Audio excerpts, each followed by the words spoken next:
जी news पर संभल हिंसा के 3 नए वीडियो सबूत सामने आए। मस्जिद के पास सीसीटीवी तोड़ती हुई उग्र भीड़ दिखाई पड़ी है। पुलिस पर पत्थरबाजी करते हुए उपद्रवी दिखाई पड़े हैं। चेहरे पर नकाब पहनकर पत्थरबाज करते हुए दिखाई पड़े। पहली बार संभल के उपद्रवी सीसीटीवी में कैद हुए हैं और सीसीटीवी की तस्वीरें आपको दिखाएंगे।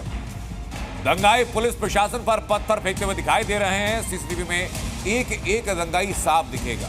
आपको तस्वीर दिखाऊंगा कैसे साफ होगा कि कैसे सोची समझी साजिश के तहत पत्थर फेंके जा रहे हैं। सीसीटीवी में जो दंगाई पुलिस बल पर पथराव कर रहे हैं उनमें से कुछ लड़कों ने अपने मुंह पर नकाब पहना है ताकि पुलिस जांच के दौरान पहचान ना हो सके।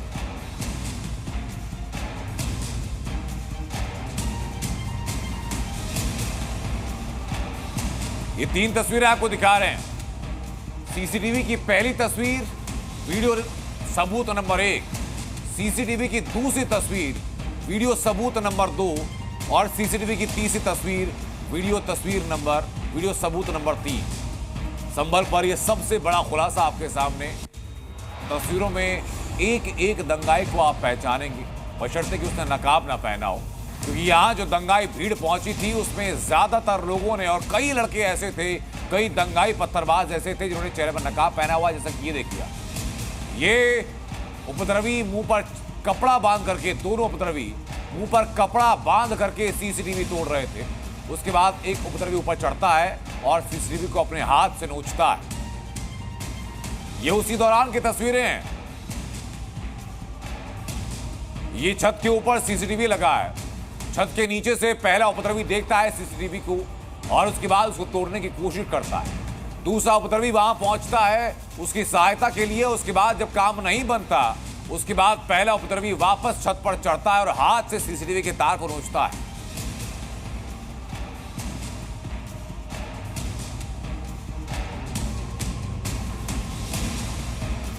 लेकिन संभल हिंसा के जो सबूत सामने आए उसमें साफ दिख रहा है कैसे भीड़ पुलिस को निशाना बना रही है। अब बात हिंसा के एफआईआर करते हैं, जिसमें 6 सनसनीखेज खुलासे हुए हैं। पहला खुलासा, पुलिस वालों की पिस्तौल छीनने की कोशिश की गई। खुलासा नंबर 2 ये कि हिंसक भीड़ ने सबूत मिटाने की कोशिश की। खुलासा नंबर 3, लगभग 150 से 200 लोगों की भीड़ ने सीसीटीवी कैमरास को तोड़ा है। खुलासा नंबर 4 कि पुलिस वालों की 9mm की मैगजीन को लूट कर ले गए। खुलासा नंबर 5 कि पुलिस वालों को जान से मारने की नीयत से हमला किया गया। और खुलासा यह कि लाठी, डंडों और हॉकी से पुलिस वालों पर अटैक किया गया। अब आपको बताते हैं कि किन किन लोगों ने हिंसा के मामले में आरोपी बनाया गया। आरोपी कौन कौन है, आप जरा वो सुनिए। आरोपी नंबर 1 कौन है? जियाउर रहमान बर्क, जो संभल से समाजवादी पार्टी के सांसद हैं, ये आरोपी नंबर 1। आरोपी नंबर 2 सोहेल इकबाल, जो संभल से समाजवादी पार्टी के विधायक इकबाल महमूद का बेटा है। इन दोनों को, यानी विधायक के बेटे को और सांसद को नामजद किया गया।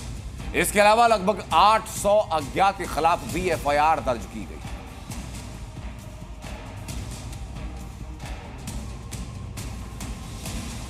संभल हिंसा पर रोज नए खुलासे हो रहे हैं। भीड़ कैसे भड़की, हथियार और पत्थर कहां से आए, क्या ये कोई सुनियोजित साजिश थी?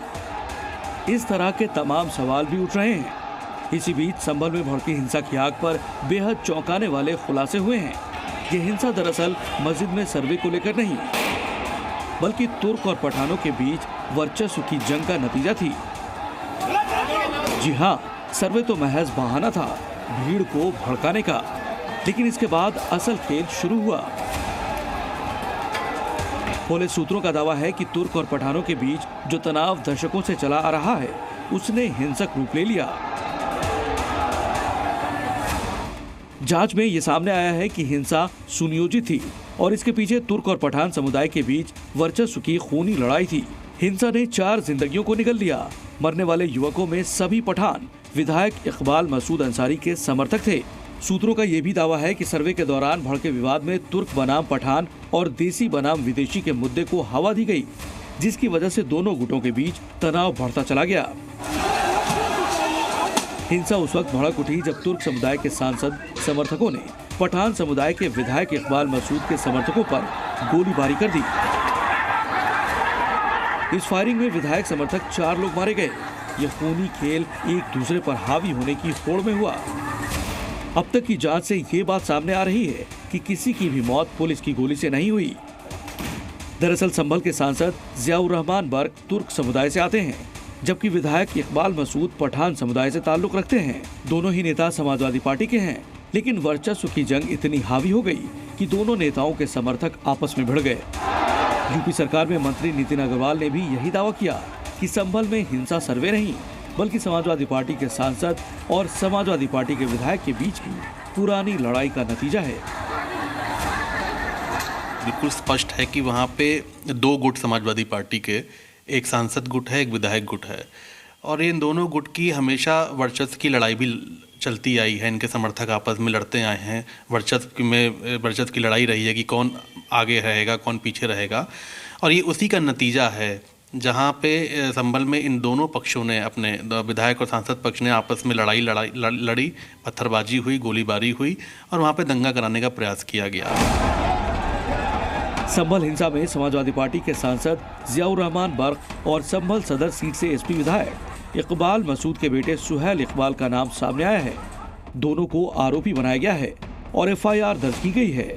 आरोपी नंबर 2 सुहेल इकबाल तुर्क बनाम पठान वाले एंगल को गलत बता रहे हैं। जो पुलिस सूत्रों के हवाले से खबर आ रही है कि वहाँ पर एक वर्चस्व की लड़ाई थी।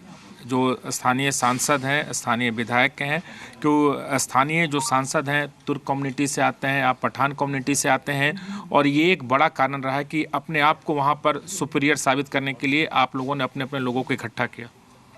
ये मैं बहुत तकलीफ़ हो रही है बात सुनते हुए मुझे कि जब ये मस्जिद की लड़ाई चल रही है उसमें आप लोग ये सवाल कर रहे हैं, ये अच्छी बात नहीं है। ये हमारा कोई वो इसमें वो नहीं है और ना ही सवाल करना चाहिए। हम लोग मुसलमान हैं और यही हमारे लिए ईमान है हमारा कि हम लोग मुसलमान हैं और ईमान से बड़ा कोई चीज़ हमारे लिए नहीं है। और जहाँ ये बात चल रही हो वहाँ पर ये बातें लानी भी नहीं चाहिए आप लोगों को। वजह चाहे जो भी हो, लेकिन संभल में हिंसा भड़की या भड़काई गई, इसको लेकर जो सच सामने आ रहे हैं उनसे कई सवाल उठ रहे हैं। और अब तुर्क बनाम पठान की जंग ने इसमें नया मोड़ ला दिया है। विशाल रघुवंशी के साथ ब्यूरो रिपोर्ट, जी मीडिया।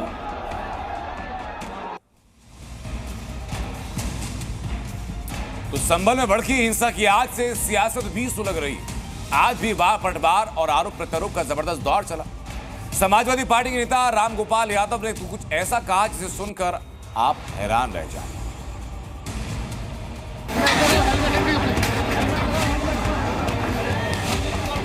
न्याय जब नहीं मिलता है, निराश हो जाता है आदमी, कहीं से न्याय नहीं मिलता है तो कुछ न कुछ तो लोग करते ही। पहले तो पुलिस वालों के ऊपर मुकदमा हत्या का दर्ज होना चाहिए।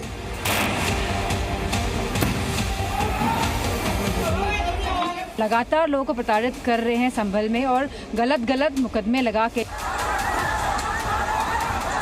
स्पष्ट रूप से हिंदू मुसलमान कराने का कुत्सित प्रयास है। जब से संभल सुलगा है, सियासत में ऐसी आग लगी है कि बुझने का नाम नहीं ले रही। शासन प्रशासन को दोषी ठहराने के चक्कर में नेता भड़काऊ बयानबाजी से बाज नहीं आ रहे हैं। हिंसा को लेकर विपक्षी दल न सिर्फ सरकार और प्रशासन की नीतियों पर सवाल उठा रही है, बल्कि सांप्रदायिक तूल देने की भरपूर कोशिश भी की जा रही है। अब समाजवादी पार्टी के सांसद रामगोपाल यादव को ही देख लीजिए। हिंसा वाले दिन यानी 24 नवंबर को रामगोपाल यादव ने कहा था कि बूथ लूटे जाएंगे तो लोग ऐसा करेंगे ही। अब एक बार फिर रामगोपाल यादव ने फिर विवादित बयान दिया है। उन्होंने कहा कि न्याय नहीं मिलेगा तो लोग कुछ न कुछ तो करेंगे ही। संभल में जो कुछ प्रशासन कर रहा है 100% गलत कर रहा है। आरोप लगा रहा हूं प्रशासन ने जानबूझकर वहां ये सब अशांति पैदा करने का काम किया है। प्रशासन चाहता कुछ भी नहीं हो सकता था। प्रशासन ने ही लोगों को जो जा रहे थे मस्जिद में नारे लगाते हुए उकसाया और ये प्रदर्शित किया कि जैसे मस्जिद पे लोग कब्जा करने जा रहे हैं। और न्याय जब नहीं मिलता है, निराश हो जाता है आदमी, कहीं से न्याय नहीं मिलता है तो कुछ न कुछ तो लोग करते ही। रामगोपाल कह रहे हैं कि न्याय नहीं मिलेगा तो लोग कुछ तो करेंगे, मगर मामला कोर्ट में चल रहा है और कोर्ट के आदेश पर ही सर्वे हो रहा है। ऐसे में भीड़ दंगा थोड़ी कर देगी। बीजेपी ने भी रामगोपाल पर सवाल उठाए हैं और कहा है कि समाजवादी पार्टी आग में घी डालने का काम कर रही है। उससे स्पष्ट है कि ये सुनियोजित हिंसा थी, प्रदेश में अशांति फैलाने की कोशिश थी और रामगोपाल यादव, अखिलेश यादव जैसे लोगों के बयान ने भी आग में घी का काम किया है। संभल में हिंसा के बाद से सियासी बयानबाजी का दौर उफान पर है। अखिलेश यादव मांग कर रहे हैं कि जिन अधिकारियों ने फायरिंग की है उन्हें टर्मिनेट कर दिया जाए, जबकि कांग्रेस बोल रही है कि पुलिस वालों पर हत्या का मुकदमा दर्ज होना चाहिए। तो वहीं यूपी सरकार एक्शन की बात कर रही है। संभल में जिस तरह का काम सरकार ने किया है, जानें चली गई हैं, उन्हें न्याय नहीं मिल रहा है। तमाम हजारों लोगों को झूठे मुकदमे में फंसाया जा रहा है। वहाँ के सांसद, वहाँ के विधायक और उनके पुत्र पर झूठे मुकदमे लगाए रहे हैं। सर्वे जब एक बार हो चुका था, फिर दोबारा सर्वे क्यों करना? सर्वे करते समय जो टीम के पीछे नारे लगा रहे थे, क्या उनके खिलाफ कोई कार्रवाई हुई? ऐसे अधिकारियों के खिलाफ कार्रवाई करनी चाहिए। जो स्वयं हिंसक लोग होते हैं उनको इस प्रकार की भाषा बोलने की जरूरत नहीं। अगर मुकदमा लिखा गया है, विवेचना हो रही है, उस पर जो कार्रवाई होगी। पहले तो पुलिस वालों के ऊपर मुकदमा हत्या का दर्ज होना चाहिए। आप कह रहे हो भड़का दिया, और ये आदमी कौन थे जो वहां नारे लगा करके भड़काने के लिए आए थे? क्यों आए थे उनके साथ? सर्वे टीम के साथ पुलिस के संरक्षण में क्यों आदमी आए थे और क्यों नारे लगा रहे थे? मुझे तो लगता है ये पुलिस वाले ही थे क्या, जो सिविल ड्रेस के अंदर आकर के नारे लगा रहे थे। फिलहाल संभल में तो शांति है, लेकिन संभल के नाम पर सियासी हलचल जारी है। पत्थरबाजी पर सियासी वार पलटवार हो रहे हैं। गोलीबाजी पर आरोप प्रत्यारोप की बोली है। मतलब साफ है कि संभल जले या देश, सियासतदान उसमें अपनी राजनीति गर्म करने का मौका नहीं छोड़ेंगे। ब्यूरो रिपोर्ट, जी मीडिया। जी न्यूज़।